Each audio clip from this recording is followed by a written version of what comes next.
Mid-table finish after mid-table finish after mid-table finish, Fulham are ready for a change. The fans want swashbuckling football and to build a European dynasty. And of course, there's only one man for the job. For the final time on FC24, it's time to take over at Fulham. Looking at this squad though, unfortunately it's a collection of average. A 31-year-old 82 rated Burnt Nano is certainly going to be my number one between the sticks, but long term, if I want to take the team to the next level, I'm probably going to have to look for his replacements. The 25-year-old Anthony Robinson is a good option at left back, but will the 72 rated Torre be enough in reserve? And with Calvin Bassey and Issa Diop hardly setting the world alight with their ratings, plus with the now 35-year-old Tim Ream clearly on the decline, and the departure of Tosin Adarabioyo to Chelsea in real life mirrored here on this career mode, with the Englishman being the first man to depart Fulham Football Club this season, managing to secure an £8.5 million move to Newcastle. I feel like the heart of my defence is certainly going to be a huge priority for me in this transfer window. We've got a couple of decent options at right back, with Kenny Tete and Timothy Castagna going to be battling it out this season, but just like the centre of my defence, the centre of midfield I feel is going to be a huge problem area for me this season as well. Harrison Reed, average. The captain Tom Kearney, average. Sasa Lukic, fairly average as well. And with Joao Palhinha getting his move away in real life to Bayern Munich, and just like Tosin Adarabioyo mirroring that storyline on this career mode, departing to Manchester United for a fee of £54 million, it's starting to feel like the spine of my team is going to need a huge overhaul. One man though who I am hoping to put my faith in this season and hoping he will be the linchpin to everything that we're going to do good is this man Andreas Pereira. He's got that something special, 27 years of age, 77 rated, Brazilian. It feels like all of our attacking spark and creativity is going to come through this man. And I've just got to hope there's not going to be too much pressure resting on his shoulders. Bobby De Cordova-Reid left the club in real life to join Leicester City, and getting his wish just like the other two, departing to the Italian Giants for £6.1 million.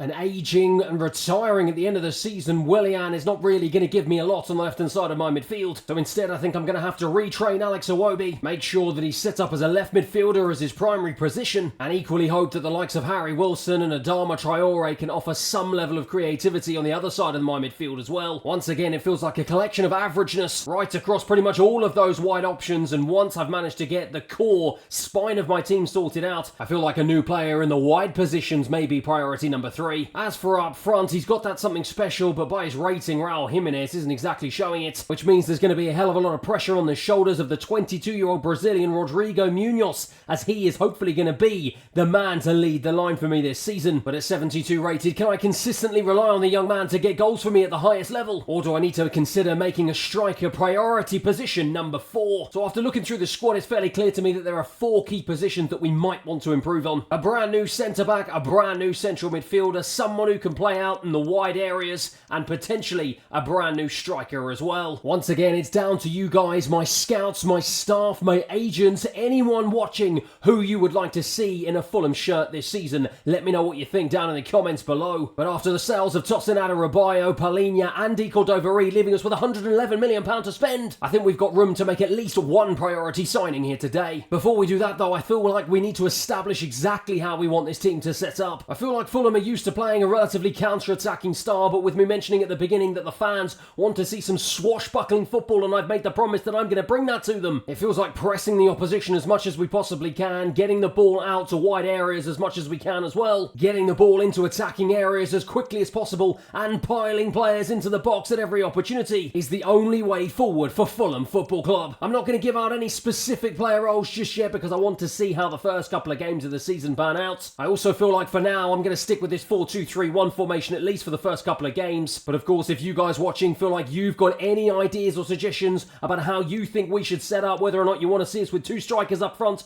whether or not you want to see us with 3 strikers up front and a false 9, maybe you want to see us with 5 at the back or even 3 at the back, who knows? Let me know down below what you think. For now though, with the highest rated player in Joao Palhinha departing the club to Manchester United, I think I'm going to need some help from you guys to decide who is going to be that man's replacement before I make any bold decisions. So instead, after the departure of Tosin Adarabioyo to Newcastle, I feel like the time is now to bring in a centre-back who's going to be a step up from the likes of Calvin Bassey or even the likes of Tim Ream as well. And with the 77 rated Issa Diop just shading being the best defender at the club, it looks like a partner for him on the left-hand side of defence is going to be priority number 1. Now if I'm going to be playing a high-line gegenpressing style, I'm going to need a centre-back who's going to have the physical attributes to be able to deal with that. And with the fans wanting me to play some swashbuckling football, he's going to have to be good with his feet as well. And so that is why, after much deliberation in my office, I've decided to go into negotiation for a man who I think fits the bill perfectly. perfectly. He's someone who's managed to rack up 17 appearances for his national team, Croatia, and someone whom Ajax thought was good enough to take a punt on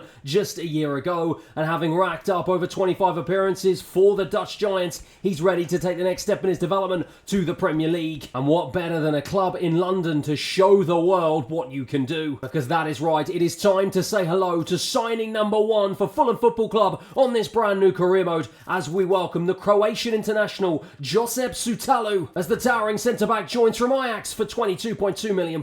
He's got pace, he's got power, he's fairly decent technically, but most importantly, at just 23 years of age, he already comes in at 78 rated and will command a starting spot. He'll come straight in and partner Issa Diop at the heart of my defence, and hopefully it'll be a partnership that can go a long way to building the foundations that the attack is going to be built upon. Speaking of the attack and this Fulham team locked and loaded and ready to go ahead of our pre-season tour, if the wayward shooting from Harry Wilson's anything to go by, we've potentially got some work to do in that area. It seems like Alex Iwobi is now ready to shift over to the left-hand side of midfield, but again, with just 2 75 rated players on the other side, are they going to be good enough to take us where we want to be this season? Scouts, if there's anyone on this list who takes your fancy or anyone else you think would be a best person for that role, once again, let me know down below in the comments what you think. For now though, as anticipation builds for our first game of the season, as I rally the troops at my very first Fulham press conference, I'm confident that despite losing a couple of our best players, we can still achieve at least a mid-table finish this season. And whilst rumours swirl around about who's going to be the big money replacement for the departed Joao Palhinha in the centre of the park,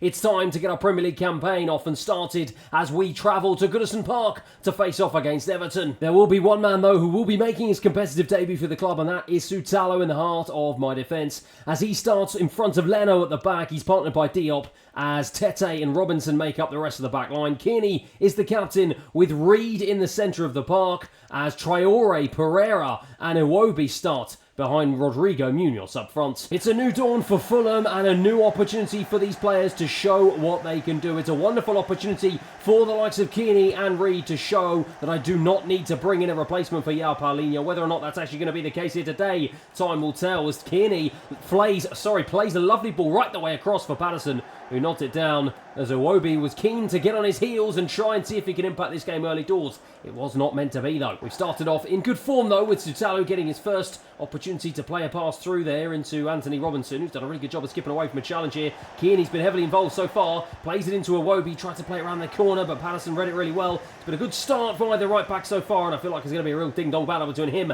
and Iwobi down that left-hand side, as Sutalo's got his first opportunity to really show what he can do, and he's done enough there to force the opposition into a mistake that Kearney was all too keen to make advantage of, as Iwobi now is released down this left-hand side. He's got the option of Adama Traore at the back post. He can't find him though. It's too easy for Pickford. Tete for Fulham plays it into the centre. It's been a really good start for the London club so far here. We haven't really been able to properly break them down though, as Andreas Pereira trying to tussle and win the ball back. He does just that. Iwobi around the corner into Robinson. Can he play it back into the path of Rodrigo Munoz? What a flying stop from Pickford. Well, the Brazilian looking for his first goal of the season, and it will really give him a confidence lift that he so desperately needs now, being the main man to lead the line for me, as he was so close to getting it once again though. Pickford denies him. Fabulous stop from the Englishman. We've really started the opening 25 minutes here on fire away from home, piling the pressure on Everton, throw it into the box yet again. Onana though this time is the man to head it clear, only out as far as Kearney. It will fall though. I thought it was going to fall to the right back, Tete, but Decore just about managed to get a foot in. Everton clear their lines. It's Beto though to bring it away and plays it down the right hand side into Jack Harrison. It's Anthony Robinson who tries to come across the challenge, doesn't do a good enough job though. Sutalo though is the man this time, and Sutalo with a crunching challenge. That's exactly what I brought him into the team to do, and look at him showing the composure to drive clear now. Wonderful stuff from the centre back into Iwobi, looking for the ball into Munoz, into the channel. He finds him, the Brazilian, all the way he goes, doesn't have any options, tries to take the shot on Ben Godfrey though, just about gets there in the end, but we managed to win the ball back high. Rodrigo Munoz across, oh my word, he's just white. Absolutely lightning started from Fulham. Look at that, just inches away, and I cannot believe it, so close to my first goal as Fulham manager. Into Reed. into Diop. This is really nice passing, and this is exactly the sort of swashbuckling football that the Fulham fans were hoping for. But just to go and say that, Robinson goes and gives it away. Kearney, though, pressing high, showing he's the man for the job in the heart of the midfield. Grisicana gave for Everton, though. Their first real foray into my half as Diop with a crunching challenge. Those two centre-backs have been brilliant so far as Andreas Pereira just bursts clear, loses it, though, in a good position. Sutalu tries to play a ball forward. It's a wonderful ball forward into Anthony Robinson, cuts it back into Kearney, and it's Kearney, the captain, who buries it into the top right-hand corner and showing Joao Palhinha who you don't need him when you've got Captain Fantastic in the heart of your midfield. Well, it was Sutalu with a lovely defence-splitting pass who absolutely rifled through the Everton midfield and defence, gave it to the winger who played it back into the path of Kearney, and that was a fabulous strike that I'm delighted with as we take the lead here at Goodison Park, 1-0. Well, we peppered the Everton goal, and finally we've got the goal to show for it. Absolutely brilliant. Opening 45 minutes, the Fulham fans are absolutely delighted, making their voices known and showing their delight here as it is First Blood Fulham. Hopefully it will stay the same in the second 45. Mikalenko is going to take a free kick here, and he's going to try and absolutely rifle that into my half. Sutalu, though, chests it down and shows the composure that I brought him in for. He's been an absolute rock at the back so far today. Absolutely brilliant as Andreas Pereira brings the ball forward into the right back Tete. It was just overrun a little bit, but it falls to Adama Traore. Adama Traore takes on the shot. It's a tame one in the end, and it flies past the post. Out to Adama Traore on the right hand side. He's got to try and use his pace for the first time this episode, and he does just that, bursting onto the edge of the box, plays it back into Rodrigo Muniz. It's blocked off by the defender, though. We keep the ball alive. Robinson has it on the left, throws it back in, this time looking for the back post. Can't find it, Adama Traore. Eventually it goes all the way back, though. Tete will pick it up and throw it back into the box. Looking for Iwobi at the back post this time. Headed clear, though, once again by Everton. But they're really living life on the edge here as it falls straight back into the path of Iwobi, who takes it back into the goal scorer Kearney, who finds Adama Traore into Rodrigo Munoz. That was his chance. Pickford once again denies him. Well, he's had 3 big chances as Rodrigo Muniz, and he's been thwarted every single time by Jordan Pickford as I try and swap out my wingers to see if I can inject one last piece of creativity in the final half an hour in this game. It's thrown in. Munoz can't get his head on it. It will fall to the goal scorer Tom Kearney, and Andreas Pereira, though, will throw it back into the box looking for Tete. Can't find him. It's bouncing around like a pinball inside the penalty area as Wilson takes it on, and Wilson on as a substitute with his first touch this season smashes it into the top right hand corner and shows Adama Traore how it's done. Well, he's just come on as a sub, and in his first action he's gone and absolutely leathered it into the back of the net. The touch away from the defender was beautiful, and the finish was even better. Absolutely delightful. We've got a 2-goal lead. Beto bursts forward now for Everton, though. They've got to try and do something here in the final 20 minutes to get themselves back into this game. Beto row right on my box, trying to go past this. Diop does go past Diop, throws it into the box. What a save from Leno, and it's hacked away from Diop. Well, Everton all of a sudden have woken up. That second goal seems to have awoken them from their slumber now, and now they're absolutely battering my goal. It's thrown in. Sutalu, though, with the big header away, exactly what I wanted from him. Decore, though, takes on the strike and drags it well wide. All my defenders will be eager to keep hold of a deserved clean sheet here so far, as we've been absolutely fantastic as Rodrigo Munoz tries to lift it over to Harry Wilson on that right-hand side. Mikalenko beats him to it as Willian beats it to the defender. Oh my word, Pickford, how on earth has that not gone in the back of the net for 3? Jordan Pickford, despite him conceding 2 goals, has been absolutely fabulous for Everton. Otherwise, it could have been an absolute battering here today. Pereira throws it in, looking for Willian once again, who can't quite get on the end of it. It will fall, though, to Kearney, who nods it down back into Pereira, throws it back in looking for Tete. We've absolutely battered Everton. Kearney, though, into Wilson, looking for a second. He finds his second. We find our third, and that surely is game over here with 5 minutes left on the clock. Well, despite all the furore of us losing our best players, we've been absolutely sensational in the face of adversity in our opening game this episode. Everton, an absolute shambles, just like they are in real life, mirroring once again in this career mode. Harry Wilson doesn't care one bit, though.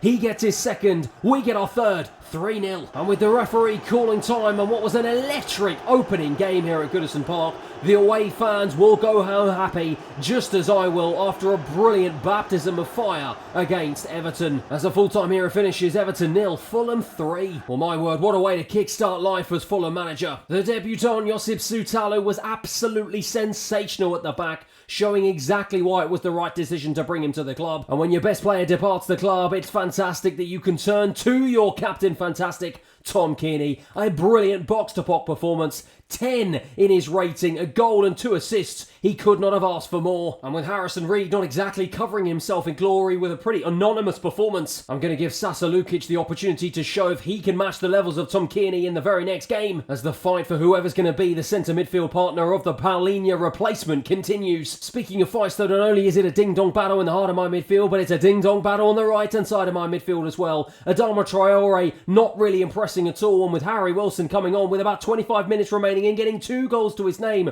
What a fantastic way to show that you're the man that deserves a starting spot on the right-hand side of my midfield in place of Adama Traore. And as for up front, Rodrigo Muniz will be disappointed that he wasn't able to get on the goal-scoring charts. He had ample opportunity to do so, but he was thwarted by a fantastic performance from Jordan Pickford. Is it a little bit too much pressure on the young man, or is he doing enough to show that he has got what it takes to lead the line for me this season? Let me know down below what you think. For now though, after the highs of Goodison Park, we're going to hope to see if we can carry that momentum back to Craven Cottage, as it's time to kick off our home campaign against Brentford in front of our home fans. It's an opportunity for Sutalu to show what he can do on home soil, and it's a chance to continue our fantastic form. 3 points are on the table. Let's see if we can take them. There's going to be 2 changes though to the team that beat Everton so comprehensively. Lukic, as I said, will come in the heart of my midfield. He gets his opportunity to show what he can do, as does Harry Wilson from a starting spot. Those 2 goals have earned him a place on the right hand side of midfield. It's Tete with the throw to kick us off here as 2 London clubs go head to head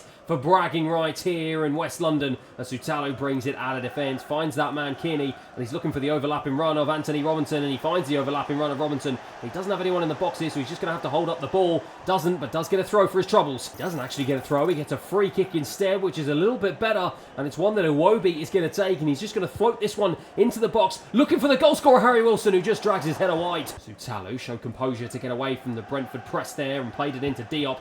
Diop now out wide to Tete. Tried to play it forward, lost it though in a good position, and now it's left us really vulnerable on the counter-attack. Sutalu though is going to have to go one-on-one with Wisa. What a challenge from Sutalu. Absolutely brilliant from the Croatian. That sort of defensive prowess is exactly the sort of thing that I want to see from the Croatian. He had the composure, not just to put the challenge in, but he had the physical capability to track back when we were really vulnerable. And now it's Lukic looking to try and see if he can burst into the Brentford box instead. He cuts it back though into Tete, lovely ball, who throws it in looking for Munoz. Can't quite reach him, and in the end Brentford just about get the ball clear, but it's one end to the other at the moment in an absolutely electric start here in Craven Cottage. Nathan Collins now into McKennie.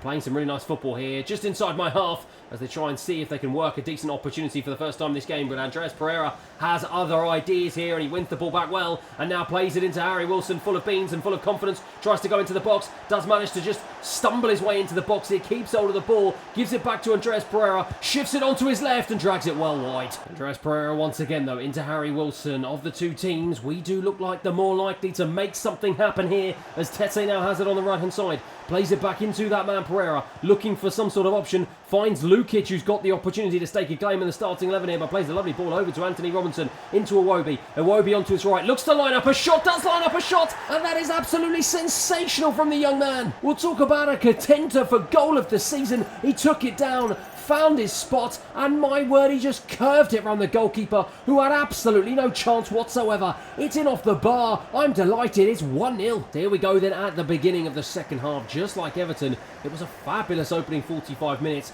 and we've got to hope that we're going to end up with the same result as we did against the Merseyside club here in London against Brentford. And we've got a free kick here to kick-start the second 45, and it's one that Wilson is going to take, and I'm just going to try and see if I can float this one to the penalty spot. It is floated in, looking for Andreas Pereira, nodded down though. In the end it's McKennie who just about clears his lines, but Sutalu, of course, who else, wins the header and gives it to Tete, who can now march down this right hand side, and Tete continues, goes past one defender absolutely brilliantly, throws it into the box, looking for the back post. The goalkeeper makes a right hash of it. Iwobi keeps it alive. It falls to Tom Kearney, who tried to shape up to strike, manages to wriggle past the defender, and in the end the goalkeeper makes amends, plays it into Iwobi, round the corner into Anthony Robinson, looking for the overlap, finds the overlap. Robinson plays it into Munoz. Munoz has the chance to score. He doesn't take it though, and after another lung bursting performance from my captain, he is blowing a little bit, so Harrison Reed's going to get the opportunity to try and see if he can put in a better performance than he did against Everton and try and see if he can stake a claim in the starting 11. Into Deulofeu, the former Watford man, though, gives it to Mbeumo, who manages to get past Robinson, back into the box, into Deulofeu, who skies it over the bar. That's the first big chance that Fulham had, and it turns out actually Leno got a touch on that. Brilliant goalkeeping from the young man. Thrown into the box, and just like that, from absolutely nothing, Nathan Collins steps up and brings Brentford level. Well, from all of our domination, we haven't taken our chances, and Brentford have made us pay. A corner from absolutely nothing, and the big man at the back got up ahead of my defenders and managed to just steer a header past my goalkeeper Leno into the back of the net. Who'll be disappointed to concede after a really good save earlier on, and now Brentford draw level. It's 1-1, and here's where the problem lies, because with about 13 minutes left remaining on the clock, you can see the substitutions I'm making. I'm bringing on the likes of Willian, Adama Traore and Raul Jimenez. It's not exactly stacked with quality, it must be said, and clearly I've got a lot of work to do in the transfer market yet. But Willian wins the ball back just as I say that, and now bursts into the box. He's got the opportunity to lay it on a plate for that man, Raul Jimenez, and perhaps they're showing me that I'm totally wrong with my judgments, as Raul Jimenez, with his first touch, puts it in the back of the net. Well, Willian wins the ball back high up the field. The two substitutes combine, and Raul Jimenez, that is a lovely finish, it must be said. Wonderful first time strike with the side of his foot right into the bottom right hand corner. The keeper had absolutely no chance whatsoever. And do we have more squad depth than I thought? 1-0. Raul Jimenez has it once again. The goal scorer full of beans here. Lukic now, my central midfielder, is going to look to see if he can play a pass out to Tete on the right. He does. Tete floats it in, looking for the Brazilian Willian at the back post. Can't quite find him, but Reed will pick up the scraps here and gives it in to Lukic, the central midfielder. Lukic weaving, turning, trying to find space. Finds Reed, who floats it over to Anthony Robinson on the left-hand side. Robinson takes it down with a knee. Lovely stuff. And we keep the ball alive and we keep the attack going here. Diop now plays it out to the right-hand side into Tete. Tries to turn, does turn. Away from the attacker, throws it into the box. It's poor in the end, easy for the goalkeeper. And we should have just played it to the corner flag, because now Brentford, with just a couple of minutes of stoppage time remaining, have the chance to get themselves back into the lead. But Sutalo with a towering header to win possession back as the referee blows for full time. Well, once again, we get another 3 points, and it's been a fantastic start to life in Fulham colours. That man, Raul Jimenez, celebrates. His goal is the difference here today as we finish up at full time here at Craven Cottage. Fulham 2, Brentford 1. Well, I'll tell you what, I was worried about my depth at the beginning and during the game, but perhaps it's left me with even more questions than answers, because I thought the likes of Adama Traore, Willian and Raul Jimenez weren't going to be good enough to offer me what I wanted off the bench, but it was this man Willian who laid it on a plate for Raul Jimenez, and now it leaves me with a big question mark about who's going to lead the line for me. I wanted to put my faith in this man Rodrigo Muniz, but after a tough start in his opening 2 games, failing to find the back of the net, Raul Jimenez showed that extra experience counts for something. 1 touch, 1 goal, and has the 32-year-old Mexican done enough to stake a claim in the starting 11? I've spoken about my hesitation to put so much weight and pressure on such young shoulders of Rodrigo Muniz, and clearly he's showing in the opening 2 games that he's struggling with it. But despite Raul Jimenez showing that he does offer an impact off the bench, with already his rating going down by 1 and clearly showing that he's not the long-term future at the club, is both he and Munoz enough for me to rely on for my attacking prowess this season? Or do I need to consider bringing in a brand new striker as a matter of urgency in this transfer window? Let me know what you think. As for the centre of the park, Lukic was okay against Brentford, but I don't really think he showed enough to show that he warrants a place in the starting 11. Harrison Reed was pretty anonymous in both games, it must be said. And whilst Tom Kearney was absolutely sensational, 60 minutes into that Brentford game, he was totally blowing, and clearly at 32 years of age, he's not the long-term future for me in the heart of my midfield. So whilst I obviously know I need to bring in a big money replacement for this man Joao Palhinha in this transfer window, do I potentially need to go one step further and stick one of these 3 central midfielders on the transfer list, and then bring in a second central midfielder as a brand new signing to really level up the core elements of my team this window? Once again, scouts, let me know what you think down below, because with £89 million still left to spend and a couple of weeks still left remaining in the transfer window, despite a fantastic start to the campaign where we lead the Premier League table, looking at this squad, it's clear that we're not going to be able to hold on to that position for much longer, and we need some reinforcements in key areas. As for today though, that is going to be that for the end of the episode. Thank you everyone for joining. I hope you've enjoyed it as much as I have, and hopefully I'll see you again next time.